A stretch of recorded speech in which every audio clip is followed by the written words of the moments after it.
வணக்கங்க. ம்.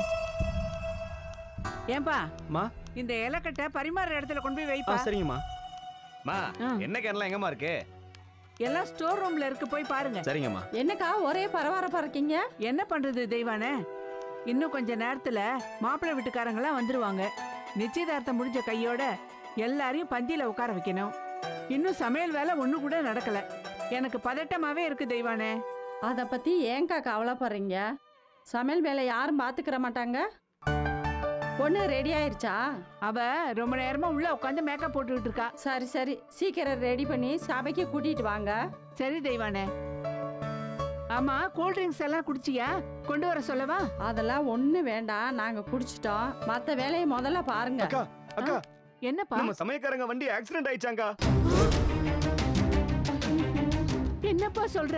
ஆமாங்கா, வண்டி ஓட்டிட்டு வந்த டிரைவர் குடிச்சிட்டு ரோட்ல நிக்கிற போலீஸ் ஜீப் மேல வண்டி ஏத்திட்டாராங்கா. அதனால அத்தனை பேரையும் போலீஸ் புடிச்சிட்டு போயிட்டாங்களாங்கா.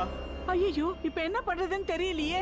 இன்னும் 1 மணி நேரத்துல பந்தி போட்டாகணுமே. பதறாதீங்கக்கா, வேற சமையல் ஆளுங்க கிடப்பாங்களான்னு பாக்கலாம். இந்த நேரத்துல போய் எந்த சமையல் காரணங்களை கூப்பிடுறது? இன்னைக்கு சரியான முகூர்த்த நாள். நம்ம ஊர்லயே 10 விசேஷம் நடக்குது. எல்லாரும் ஒவ்வொரு இடத்துல சமையலுக்கு நின்னுட்டு இருக்காங்க. வேற யாரும் கிடைக்கலன்னுதான் நாம இவங்கள புக் பண்ணோம். இப்ப இவங்க வரலன்னா எப்படி சமையல் பண்றதுன்னு ஒண்ணுமே புரியலையே தெய்வானே. மொத்தம் ஒரு 150 பேர் இருப்பாங்களா? பேசாம ஹோட்டல்ல சொல்லி இறக்கி வச்சிருவோமாக்கா? அம்மா, நம்ம ஊர் ஹோட்டல்ல எல்லாம் ஒரு நாளைக்கு முன்னாடி சொன்னதாமா டெலிவரி பண்ணுவாங்க.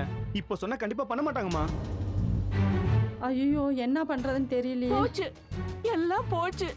மாப்பிள்ளை வீட்டுக்காரங்க முன்னாடி பெரிய அசிங்கமாக போகுது. பதட்டப்படாதேங்கக்கா, என்ன பண்றதுன்னு யோசிப்போம். இனிமே யோசிச்சு என்னாக போகுது தெய்வானே. பொண்ணோட நிச்சயதார்த்தத்துல மாப்பிள்ளை வீட்டுக்காரங்களுக்கு கூட சாப்பாடு போட முடியலன்னு எல்லாரும் காரி துப்ப போறாங்க. ஐயோ, ஏங்கா அப்படியெல்லாம் சொல்றீங்க? எங்க வீட்டுல நடக்கிற முதல் விசேஷம் இது. இதுல இப்படி ஒரு தடங்கள் அடிச்சே தெய்வானே.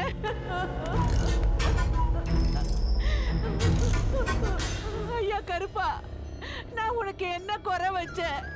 ஏன் என் குடும்பத்தை சோதிக்கிற? எங்க அந்த மனுஷன்? அவருக்கு தகவல் சொல்லிட்டியா? அண்ணனுக்கு என்ன சொல்லலக்கா. அவர் எங்க இருக்காரு? மண்டபத்துக்கு முன்னாடி தான் நின்னுகிட்டு இருக்காரு. ஐயோ, இந்த மனுஷங்கிட்ட நான் என்னன்னு சொல்லுவேன்? கடவுளே.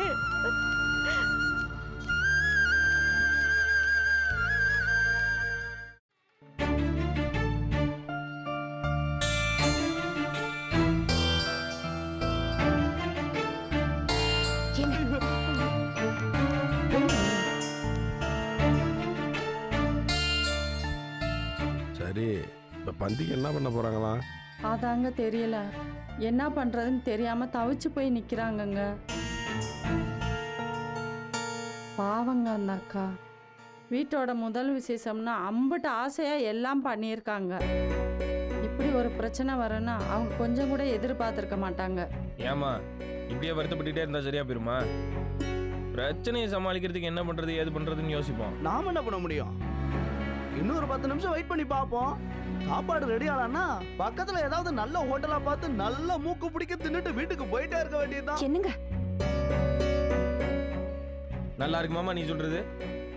பாவம் அவங்க நிச்சயதார்த்தம் முடிஞ்சு மாப்பிள்ளை வீட்டுக்காரங்க சாப்பிட வந்தா என்ன பண்றதுன்னு தெரியாம முடிச்சுக்கிட்டு இருக்காங்க. எதை பத்தியும் கவலைப்படாம நமக்கு என்னன்னு சாப்பிட போய் சொல்றீங்களா? சரிடா, அதுக்கு நம்ம என்ன பண்ண முடியும்? நம்மளால முடிஞ்சதை ஏதாவது பண்ணுவோம்.